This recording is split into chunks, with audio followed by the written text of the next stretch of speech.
आपको पिछले सीजन से किस तरह से मुख्तलिफ दिखाई देता है, और दूसरा ये कि PSL 10 में आपको क्या लगता है कौन सी टीम सबसे ज्यादा मुतवाजिन है? देखिए मुख्तलिफ तो काफी इस लिहाज से इस बार चैलेंजिंग बहुत ज्यादा है, खासतौर पर पाकिस्तान क्रिकेट बोर्ड और इंतजामिया के लिए, क्योंकि नेशनल टीम हमारी जो रिसेंट परफॉर्मेंस रही है, अगर मैं चैंपियंस ट्रॉफी और उससे पहले की बात करूं या अभी न्यूजीलैंड के टूर, तो उसमें हार ही हार हमारे सामने आई है।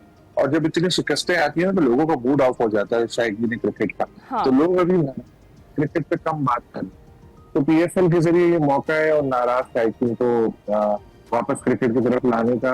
हो सकता है शुरू में एक्साइटमेंट इतनी नजर ना आए हमें, लेकिन जब क्रिकेट अच्छी होगी, लोग देखेंगे, तो दोबारा से वो अपना नाराजगी भूल कर और फिर इंटरेस्ट लेने लगेंगे इसमें।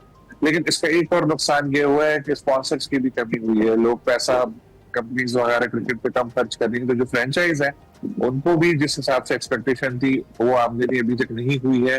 PCB को भी बहुत ज्यादा चैलेंजेस का इसमें सामना करना पड़ रहा है। एक चीज है शेड्यूलिंग, क्योंकि चैंपियंस ट्रॉफी की हम लोग मेजबानी कर रहे थे, तो थोड़ा शेड्यूल में हमें थोड़ा चेंज करना पड़ा, और अभी IPL के साथ इसका ना डायरेक्ट क्लैश हो रहा है। हाँ। तो ये काफी सारे चैलेंजेस इस वक्त सामने हैं। लेकिन बात वही है, जब PSL में क्रिकेट का स्टैंडर्ड इतना हाई होता है और बिल्कुल जब शुरू होते हैं मैचेस, ब्रॉडकास्टिंग और स्टैंडर्ड इसका भी अच्छा होता है, तो बिल्कुल जबरदस्त एक आलमी इवेंट जैसा क्रिकेट हो रही होती है।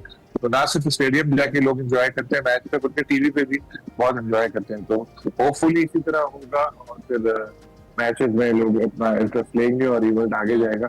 सलीम भाई साहब, तो आपको लगता है कि इतने ही एक्साइटेड हैं शायकीन भी जितने के PCB है, मैनेजमेंट है या प्लेयर्स हमें दिखाई दे रहे हैं, या फिर कहीं ना कहीं दिल टूटा हुआ है उनका और वो अभी उन्हें कोई इंटरेस्ट नहीं है, PSL हो या कोई भी क्रिकेट की चीज हो, क्योंकि जिस तरीके से हमारी परफॉर्मेंस पीछे रही है वो आपके सामने ही है? फ्रेंकली स्पीकिंग थोड़ा सा फर्क पड़ा है। इंटरेस्ट लोगों का कम है, उस तरह से नहीं है। क्योंकि मैं यहाँ अपने कराची का बता दूं कि यहाँ पे कल मैच होना है और बिल्कुल भी कहीं भी कोई ऐसा डिस्कशन नहीं हो रहा कि यार कल मैच है और मैच देखने चलेंगे या टिकट चाहिए, ये वो। हो सकता है पिंडी में, लाहौर में ज्यादा हो, मैं कराची की हद तक बता रहा हूँ, नाराज हैं लोग। इसी तरह अगर हम बात करें प्लेयर्स की, तो प्लेयर्स भी अपसेट है।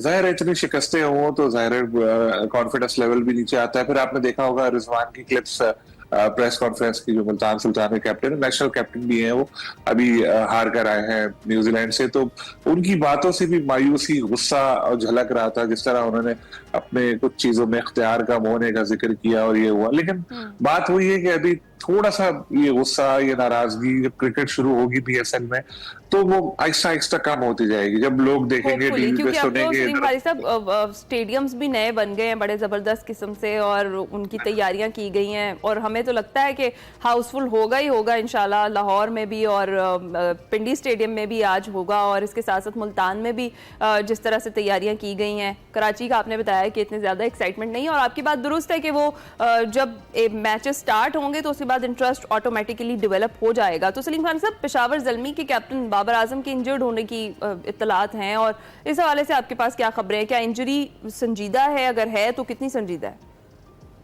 बाबर आजम की मैंने भी वो क्लिप देखी थी कि बाबर आजम प्रैक्टिस के बाद लंगड़ाते हुए ड्रेसिंग रूम की तरफ जा रहे थे, जिससे लग रहा था कि इंजरी तो उनको इस तरह की हुई है। लेकिन अब ये उनकी जो टीम मैनेजमेंट है उसने कुछ डिस्क्लोज नहीं किया कि जी किस तरह की इंजरी है, उनका क्या मसला है। तो जब पता, अभी तक कोई ऑफिशियली ऐसा सामने नहीं आई बात, लेकिन हमारे जो रिपोर्टर है लाहौर के मोहम्मद यूसुफ अंजुम, कल वो शाम में जो हमारा स्पोर्ट्स वर्ल्ड प्रोग्राम होता है उसमें उन्होंने बोली थी ये बात कि शायद एक आध मैच बाबर को मिस करना पड़े। लेकिन मैं फिर यही बात बोलूंगा कि ऑफिशियली कुछ भी इसमें नहीं बताया गया, ना ही ज़ल्मी की तरफ से ना ही PCB की तरफ से। ठीक है, और जो इफ्तिताही मैच है इस्लामाबाद यूनाइटेड और लाहौर कलंदर्स के दरमियान है, आप इस मुकाबले को कैसे देखते हैं?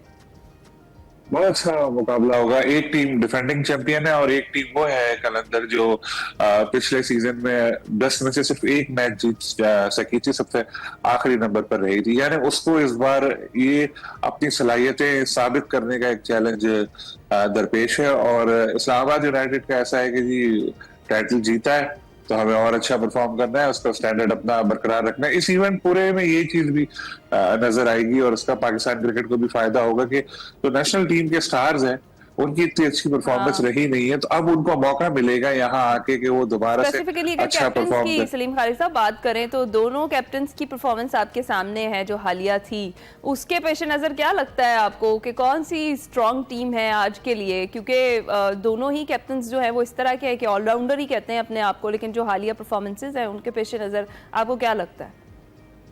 नहीं, शाहीन अपने आप को ऑलराउंडर नहीं कहते, उन्होंने तो इंटरव्यू में साफ साफ कहा मैं ऑलराउंडर नहीं हूँ, अच्छा। मैं बॉलर हूँ। अच्छा, ठीक हो लेकिन गया। शादाब की जो पिछली पीएसएल थी उसमें बहुत अच्छी परफॉर्मेंस थी, 300 प्लस उन्होंने रन बनाए थे और गालिबन 15 उन्होंने विकेटें ली थी, तो पीएसएल की हद तक तो उनकी परफॉर्मेंस अच्छी रहती है। लेकिन रिसेंटली उनके ऊपर इतना ज्यादा क्रिटिसिज्म आया है कि भाई सुसर जो उनके हैं सकलैन मुश्ताक, उनकी वजह से उनको कमबैक का मौका मिला है, और वो बहुत मैंने जो उनसे इंटरव्यू भी किया था तो थोड़ा अपसेट थे इस तरह की बातों पे। तो जब इस तरह की चीजें होती है, बहुत ज्यादा क्रिटिसिज्म आता है ना, इसका प्लेयर को फायदा भी होता है। फायदा ये होता है कि अगर वो अपने कंफर्ट जोन में चला गया होता है तो उसमें फिर ये होता है कि यार नहीं, अब मुझे ऐसा परफॉर्म करना है कि ये जो लोग मुझे बुरा भला बोल रहे हैं, यही लोग मेरी तारीफ पर मजबूर हों। तो इस वक्त शाहीन का भी यही हाल है, बाबर का भी यही है, रिजवान का भी यही है, और इसी तरह हमारे आज की शादाब फेवरेट का। टीम अपनी जाते जाते जरा बता दीजिए। सारी हमारी पाकिस्तान की टीम है, यही तो फायदा है बस पीएसएल अब का, यही सुनने पाकिस्तान को टीम मिला। हारती नहीं। तुम जीतो या हारो, में तुमसे प्यार है। बहुत शुक्रिया सलीम खालिद।